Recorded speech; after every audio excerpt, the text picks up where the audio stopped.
사무엘하 24장 1절에서 17절까지의 말씀입니다. 사무엘하 24장 1절에서 17절까지의 말씀입니다. 이것은 하나님의 말씀입니다.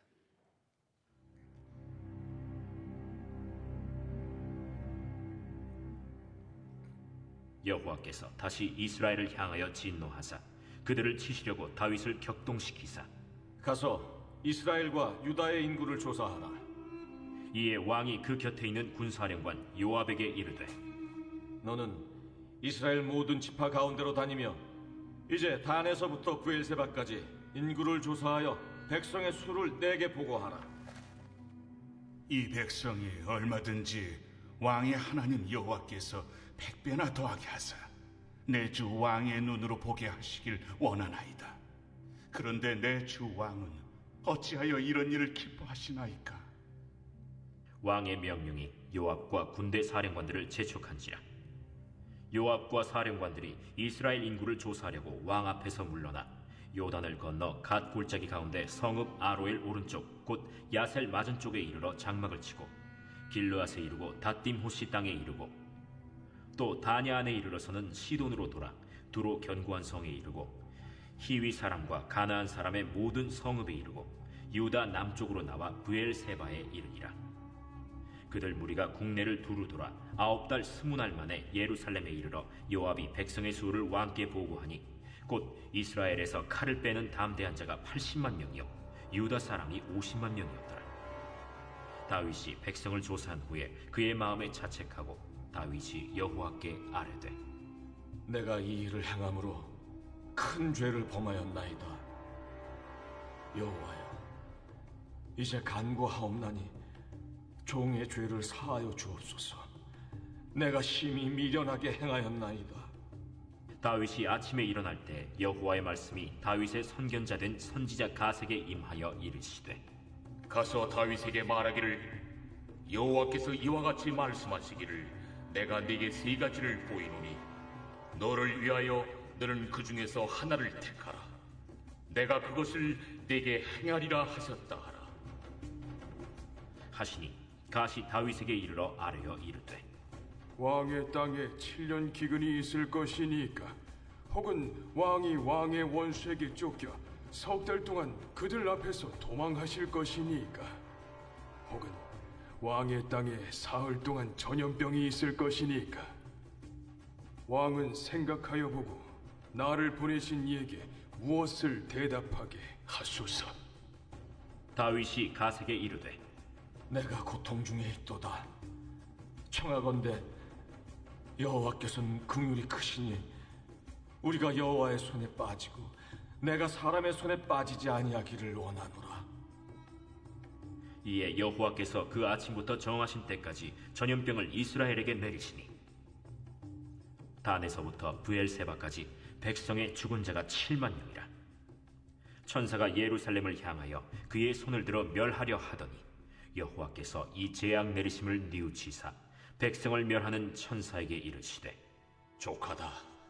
이제는 내 손을 거두라 하시니 여호와의 사자가 여부수 사람 아라우나의 타작마당 곁에 있는지라. 다윗이 백성을 치는 천사를 보고 곧 여호와께 아뢰어 이르되 나는 범죄하였고 악을 행하였거니와 이 양무리는 무엇을 행하였나이까? 청하건대 주의 손으로 나와 내 아버지의 집을 치소서. 이날에 가시 다윗에게 사무엘하 21장에서 24장은 일종의 부록입니다. 이 부분은 다윗 통치 기간 중에 일어난 주요 사건을 연대기에 상관없이 다루고 있습니다.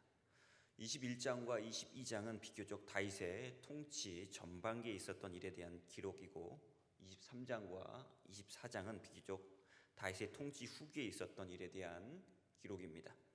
그러니까 오늘 본문 24장의 인구조사는 다윗 통치 후기에 있었던 일이라 볼 수 있습니다. 고대 사회에서 인구조사를 하는 주된 목적은 전쟁 대비를 위해 군사를 모으기 위해서였습니다. 어떻게 보면 평범해 보이는 이 인구조사 행위는 오늘 본문에서는 하나님 보시기에 범죄로 간주되었고 이로 인해 다윗과 이스라엘 백성이 큰 징벌을 받게 됩니다. 먼저 1절을 보면 전후 맥락 없이 하나님께서 이스라엘을 향하여 진노하셔서 그들을 치시려고 하시는 상황을 소개합니다. 즉 하나님께서 무엇 때문에 이스라엘 백성들에게 진노하셨고 그로 인해 그들에게 징벌을 내리시려고 하는지 구체적으로 나오지 않습니다. 그래서 본문을 읽고 하나님께서 왜 진노하셨는지 추측해 보아야 합니다. 실마리는 24장 9절 말씀입니다. 요압이 백성의 수를 왕께 보고하니 곧 이스라엘에서 칼을 빼는 담대한 자가 80만 명이요 유다 사람이 50만 명이었더라. 다윗이 다스리는 이스라엘에는 이제 칼을 빼서 사람을 죽일 수 있는 용사가 130만 명이나 되는 거대한 군사 국가가 되어버렸습니다.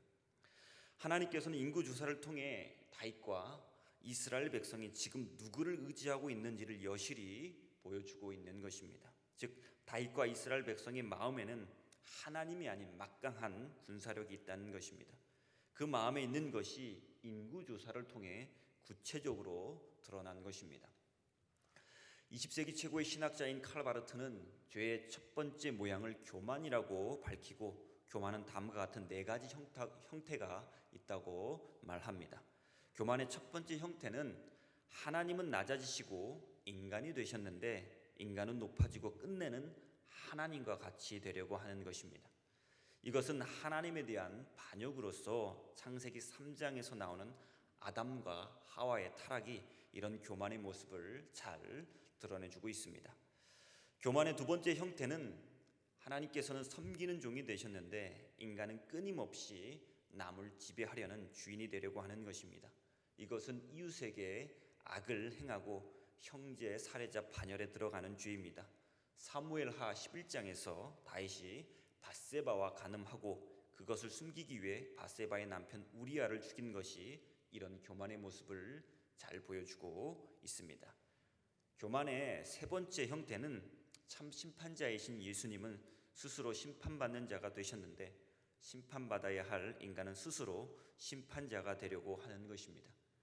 열왕기상 21장에서 아합과 이세벨이 잘못된 재판으로 나봇을 죽이고 그의 포도원을 빼앗은 것이 이런 교만의 모습을 잘 보여주고 있습니다. 교만의 네 번째 형태는 인간은 스스로는 도울 수 없는 존재이고 스스로 삶을 개척하면서 살 수 없는 존재임에도 불구하고 인간은 스스로 모든 것을 할 수 있는 존재인 것처럼 생각하는 것입니다. 바로 오늘 본문에서의 다윗과 이스라엘의 백성의 모습이 이런 교만의 모습을 잘 보여주고 있습니다. 다윗은 왕이 되기 전에 그 누구보다도 철저하게 하나님만을 의지하며 살았습니다. 이것을 잘 보여주는 것이 블레셋 최고의 장수 골리앗과의 싸움입니다. 골리앗과 맞서 싸울 때 다윗은 다음과 같이 골리앗에게 말합니다. 사무엘상 17장 45절입니다. 너는 칼과 단창으로 내게 나아오거니와 나는 만군의 여호와의 이름 곧 내가 모욕하는 이스라엘 군대의 하나님의 이름으로 내게 나아가노라. 철저히 하나님만을 의지하면서 골리앗과 싸우겠다는 것입니다. 그리고 사울의 살기 어린 추격을 받았을 때도 하나님만을 의지하며 결국 승리의 삶을 살았습니다.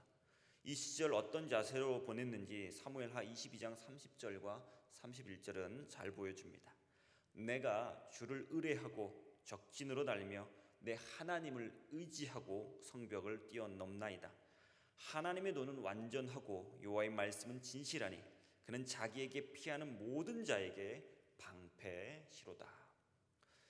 그러나 세월이 흘러 이스라엘 최고 지도자가 되었을 때 하나님을 의지하는 그 믿음보다는 자신이 갖고 있는 130만 명의 용사들을 믿고 그들을 통해 국가 안보를 확고히 하고 국가를 통치하려 한 것입니다.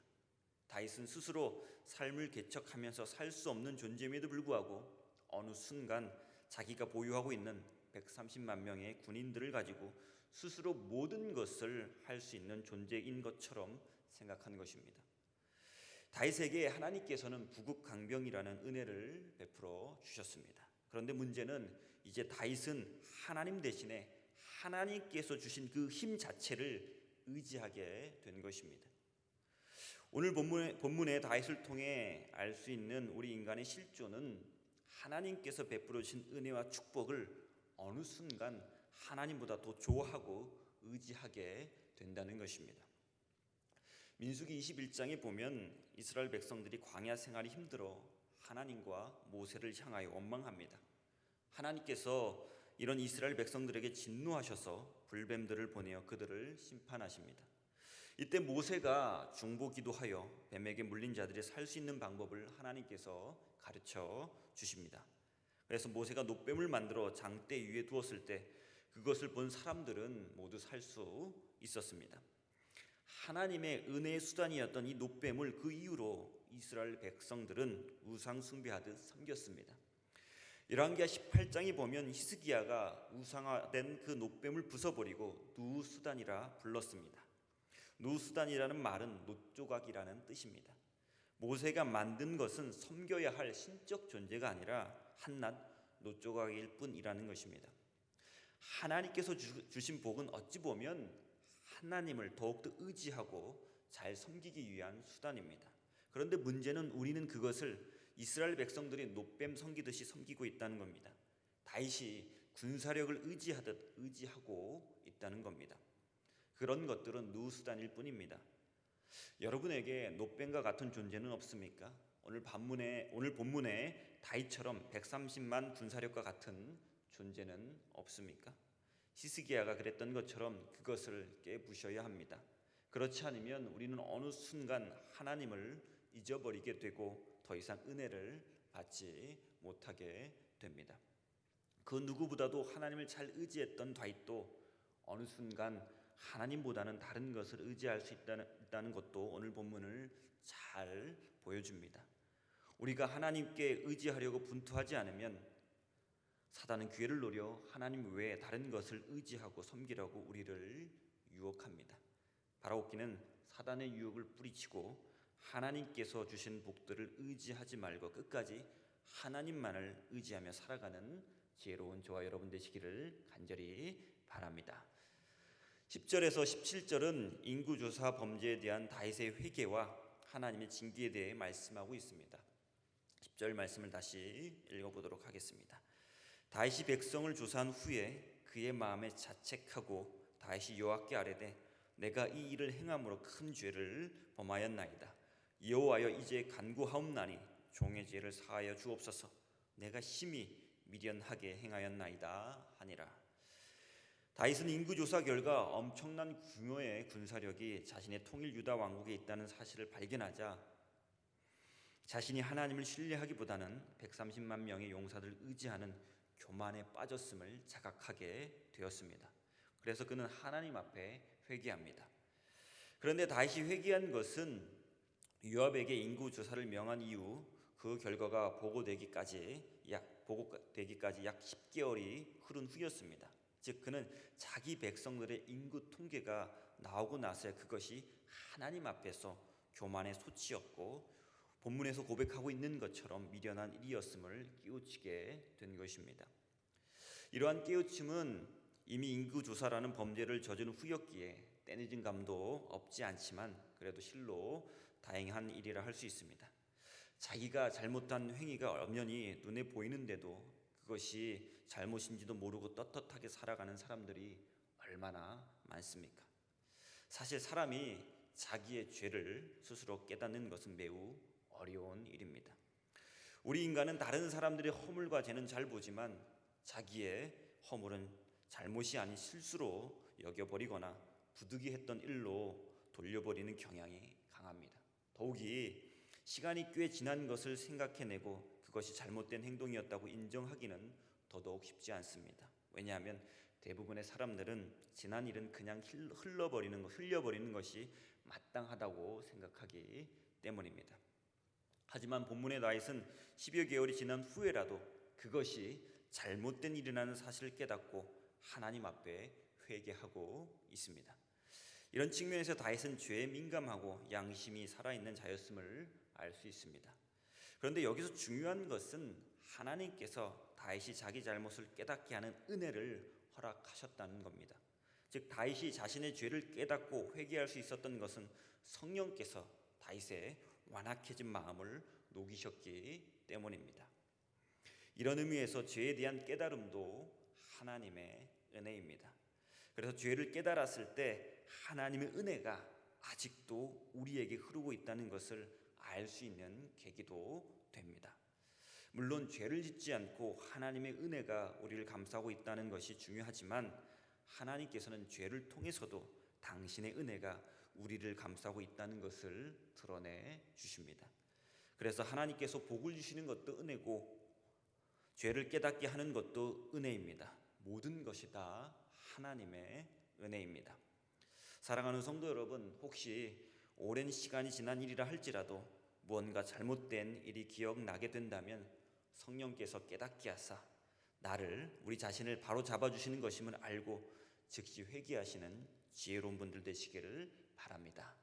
죄를 깨닫게 하시는 것 역시 하나님께서 베푸시는 매우 특별한 은혜임을 꼭 기억하시는 저와 여러분 되시기를 간절히 바라겠습니다. 다윗은 인구 주사를 실시한 직후에 자신의 행위가 잘못된 것임을 깨달았습니다. 그리하여 하나님께서 자신의 죄를 용서해 주실 것을 간구하였습니다. 이렇게 다윗은 비록 범죄하였다 할지라도 그 죄의 책임은 면할 수 없었습니다. 그래서 하나님은 갓 선지자를 통해서 다윗에게 당신이 제시한 3가지 징계 중 하나를 택하게 하셨고, 이 중에서 다윗은 3일간의 전염병 징계를 택하였습니다. 이렇게 하여 하나님은 이스라엘에 전염병 재앙을 내리셨고, 그 결과 3일도 채기 전에 이스라엘 백성들 중에 전염병으로 죽은 자가 무려 7만 명이나 나왔습니다. 그러자 다윗은 하나님께 다음과 같이 기도합니다. 17절 말씀입니다. 나는 범죄하였고 악을 행하였거니와 이 양무리는 무엇을 행하였나이까? 청하간대 주의 손으로 나와 내 아버지의 집을 치소서. 다윗은 자신과 자신의 빚만 심판하고 이스라엘 백성들은 용서해 줄 것을 간구하고 있습니다. 다윗은 여기에서 이스라엘 백성을 이 양무리라 호칭했는데, 이는 하나님께서 자신을 이스라엘의 목자로 세우셨음을 깊이 인식한 데서 나온 표현이었습니다. 사실상 그는 이스라엘 장군과 왕이 되기 이전에 아버지의 양무리를 치는 목자였습니다. 시편 23편에서 볼 수 있듯이 하나님과 자신의 관계도 목자와 양의 관계로 보았습니다. 그런 다윗이 이스라엘 백성을 자신이 먹이고 돌봐야 할 양무리로 여긴 것은 그가 백성들을 얼마나 깊이 사랑하였는가를 매우 잘 보여주는 대목입니다. 또 17절을 보면 하나님의 징벌이 다윗과 그의 가문에는 아직 미치지 않았음을 시사합니다. 그러나 다윗은 그것을 다행으로 여기지 않고 오히려 하나님께서 자신과 자기의 가문을 심판하시도록 기도하였습니다. 따라서 17절에서의 다윗의 모습은 진정한 리더는 자신을 따르는 사람들에게 어떤 모습을 보여야 하는지 너무나 잘 보여주고 있습니다. 그래서 다윗은 구약에서 이상적인 왕의 전형입니다. 에스겔 예언자는 이스라엘의 가장 바람직한 이상적인 왕을 다음과 같이 말씀하고 있습니다. 에스겔 34장 23절과 24절 말씀입니다. 내가 한 목자를 그들 위에 세워 먹이게 하리니 그는 내 종 다윗이라. 그가 그들을 먹이고 그들의 목자가 될지라. 나 여호와는 그들의 하나님 되고 내 종 다윗은 그들 중에 왕이 되리라. 나 여호와의 말이니라. 다윗과 같이 백성들을 아끼고 사랑하는 참된 목자가 다스리는 나라를 에스겔은 꿈꾸고 있는 것입니다. 참된 목자는, 참된 지도자는 자기 먹을 것만 생각하지 않습니다.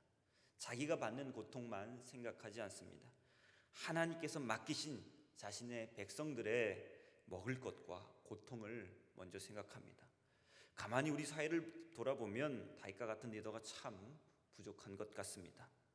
분명 성경을 통해 우리 그리스도인들은 어떤 리더가 하나님 보시기에 좋은 리더인지 잘 아는데, 그런 지도자들을 사회에 많이 배출하지 못한 우리 교회의 책임도 큽니다. 그리고 지도자들이 국민들을 위한 정치와 섬김을 할 수 있도록 기도하지 못한 우리 교회의 책임도 큽니다. 여러분, 백성 한 명 한 명의 시민의식도 중요하지만 가장 큰 영향을 미치고 나라를 좌지우지하는 자들은 지도자들입니다. 우리 사회 지도자들이 다윗을 닮을 수 있도록 기도해 주시고 다윗과 같은 지도자들을 교회가 배출할 수 있도록 기도해야 하겠습니다. 특별히 교회에서, 직장에서, 가정에서 지도자의 위치에 있는 분들은 오늘 17절에 나오는 다윗의 영성을 닮을 수 있도록 간절히 기도해야겠습니다. 기도하겠습니다. 하나님 아버지, 오늘 본문에 나오는 다윗과 이스라엘 백성들처럼 하나님께 주신 복에 매몰되어 하나님 당신을 의지하지 않는 어리석음을 저희가 범하지 않게 하옵소서. 우리 생이 끝나는 날까지 오직 하나님만을 의지하며 살아가는 지혜로운 자들 되게 하여 주시옵소서. 긍휼하신 하나님 아버지, 우리가 죄를 지은 것이 있다면 다윗에게 하셨던 것처럼 저희들도 죄를 깨닫는 은혜를 얻게 하여 주시옵소서. 우리 교회와 우리 민족을 사랑하시는 아버지 하나님, 백성의 아픔을 보고 가슴 아파하는 다윗과 같은 지도자들을 우리에게 허락하여 주시옵소서. 우리가 또한 우리 지도자들이 다윗과 같은 지도자가 될 수 있도록 쉬지 말고 기도할 수 있게 하옵소서. 이 모든 말씀 우리 주 예수 그리스도 이름으로 간절히 기도드리옵나이다. 아멘.